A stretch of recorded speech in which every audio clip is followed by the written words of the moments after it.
What's up, guys? Omar here, broker and CEO of Alden Mortgage and Ome Realty. So investment properties, people are always asking, hey, how do I go ahead and get an investment property? So not only am I going to go ahead and explain how to get an investment property, I could actually help you if you're in California. Start getting your first investment when it comes to funding, finding a property, and all of that other good stuff if you're in the state of California. So if you need anything, links are also down below. And don't worry, it's not going to be one of those, oh, subscribe to my channel or pay for this subscription. No, my job as a real estate broker in California is to help you assist in any single real estate need that you could possibly need. So we're going to go ahead and help you out. So let's go ahead and start with square one. Square one is always going to be with funding.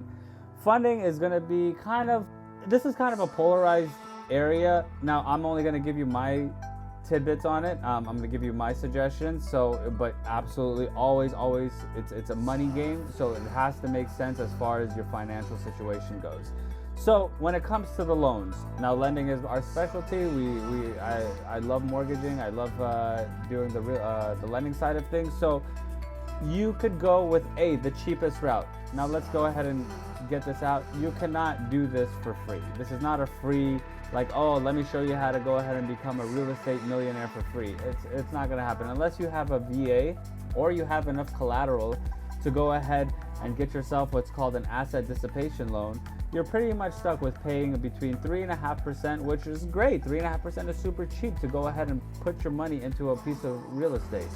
So number one, it's going to be your VA. Your VA is going to be your veteran loans. If you serve in the military like myself, thank you for your service. You could go ahead and apply for a VA loan, and this will have zero out of pocket. This is a zero down payment loan, which is awesome for anybody trying to get into investment property.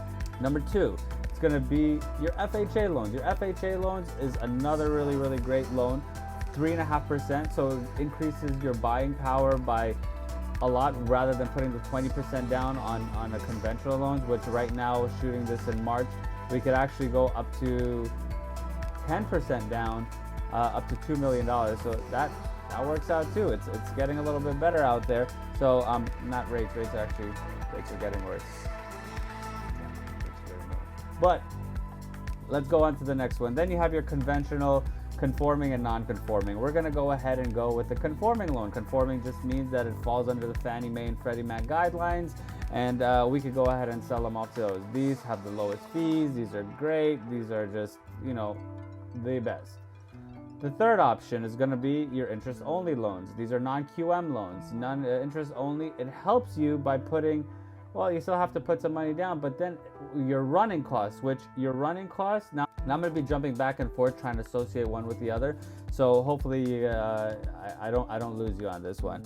So you have your IO loans, your interest-only loans. Your interest-only loans are going to go ahead and give you a lower interest. It's going to give you a lower payment. Initially, we'll go ahead and help your running costs. Now, your running costs, you want to go ahead and tally it up to about 6 months to a year, depending what your ARV is. Now, your ARV stands for after repaired value. So you're going to have your value that you're purchasing at as a distressed property, something that's just a complete shit. And then you're going to have your ARV, which is going to be your estimated repair value.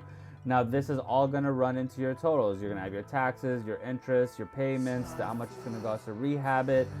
You want to make sure that all of your dollars, all your dollars and cents line up. Then we come into this is kind of like the iffy area. Now, for me, I actually love hard money line lending. If it's a short term, I could make sure I could warehouse it. I could go ahead and buy it, sell it really quickly, and I know that I'm not going to be sitting on it for too long. These actually work really well. Hard money line lenders are private lenders that go ahead and give their own money, their own capital to help you fund whatever it is that you're trying to fund. Now, these are short-term loans. These aren't like your 5, 7 ones, 10 years, 15, 20, 25, 30 years. These are very short, 12 months, 24 months max. Some do go a little bit more, but you don't want to go that far out. You know, especially when it comes to hard money line lending, the shortest amount of time that you could possibly have on each and every one of these is the best situation for you. Now, these scenarios are going to go for both your rental properties, if you're trying to buy a rental property, or if you're trying to warehouse it and then warehouse it, transfer it over to a wholesale, and then you're going to buy it from one and then sell it to somebody else. and then it's going to go for your fix and flips. If you see something, you're going to buy it, you're like, oh, I see some investment I can make, I don't know, well, however much you think you can make on it, then you could go ahead and buy it. So these encompass all three of them. Now your rental, you want to be as stringent as you possibly can, because every dollar that you spend over it is going to go ahead and affect your bottom line. You're going to have to make that up, especially if it's something that you have to go, it's going to take you 3, 4, 5 months to go ahead and fix. Now remember, those running costs are going to go ahead and add up. So now that we got the down payment situation out of the way, the lending side of the situation, now it's time to go ahead and find the property. Now, to piggyback off of the whole lending side of it, also make sure that you don't call me with like a terrible credit score and like no money in your account. This isn't something that is going to be good for anybody who has really bad credit and, oh, I want to be a real estate mogul. That's just not gonna work, and it's nobody's gonna give you the money. It's just not gonna happen. So make sure that you go ahead and build your credit. I'll go ahead and pop some. I'm not gonna pop anything out of there. I'll link a video to go ahead and how to build your credit. Go ahead and make sure you have some money saved up to go ahead and put for your down payment. Unless you're a VA, you don't really need a down payment for it. And then make sure you have some sort of revenue stream, some sort of income to go ahead and make sure you have some income to qualify you. Either that or have assets already to go ahead and qualify you for the loan. It's not going to be one or the other. It's going to be one or the other. You can't have no job, no credit. This isn't like Big Al's used car dealership. No credit, no problem. No, you're going to need a little bit of all of it. So, next step. Now that we got the lending situation done, now everybody's criteria is going to be a little bit different. So to understand your scenario and how to go ahead and get you approved, I'll go ahead, once again, the link is below. Now we have to go ahead and start the next process of actually searching for properties. Now, as a real estate broker, I typically will have a list of places that we could go ahead and look at, distressed properties. How much is it going to take for you to go ahead and fix this up, and how much is it going to take, how long do you think that in that location, in that market, you could go ahead and either flip it, you could rent it out, and how much the rentals are going for, to make sure that you're not paying out of pocket every single month, because you want to make sure that if your mortgage is, let's say hypothetically $2,000, that the rents aren't going for $1,500, then it doesn't make any sense. And how much upgrades are you going to have to do to make sure that you get the premium price on that property? So now, to understand also, as a broker, I am probably the best person that you could ask as far as a comparative market analysis on exactly how much the property is worth, if it's a good deal. But go do your due diligence. Even though I have a license and I've been in the business for X amount of years, you and I have to be like a friendship, right? I have to sit there and I have what's called a fiduciary responsibility to you. I have to make sure that your best interest is always first. But you have to have that little bit of common sense in here to be like, hey Omar, I don't know about this. What about this? So we play back and forth on each other to try to make sure that this is not going to be a one business deal. So none of my clients that I have are a one business deal. I want us to buy 20, 30, 40 if we could possibly go ahead and buy it, and build your portfolio as much as we can. Maybe sell a couple of other ones, maybe go buy a few other ones. So you need to have a really good relationship with your broker and your lender to go ahead and make sure that if anything comes up, you're able to go ahead and buy it, and it's a good deal. Especially if I have a good deal that comes up, I want to be able to be like, hey, I got this good deal. You want to go check it out? Let's go check it out. Let's look at it and see if it'll make any business sense. Now, as we're looking at properties, let's just go ahead and also kind of go back and forth with the lending, because they all coincide together. Now, whenever you are looking at properties, understand that the criteria for anything that is more than what's called a 1 to 4 unit residential property will increase its prices. So if you found something that goes into the commercial side of things where it's over the 1 to 4, it's going to cost you a little bit more. So remember that whenever you're looking at places that you want to go ahead and purchase. And now that we found the property, awesome. Now we have to make sure that it makes financial sense for you, right? You find out, hey, this is a great property, I'm going to go ahead and buy it. We already fucked. Now, whenever we find a right property, now we have to go ahead and figure out what our running costs are. Now, I know I mentioned running costs before. Now, what are our running costs? Our running costs is going to go ahead and be, we have to see what is the cost of buying that property and what the cost of buying that loan is. Because let's face it, it costs money to buy money and it costs money to buy real estate. Then you have to see how much Uncle Sam wants, your county taxes, your property taxes. Then we have to figure out exactly, well, how much is this going to cost to go ahead and fix up and get it back on the market as quickly as we possibly can.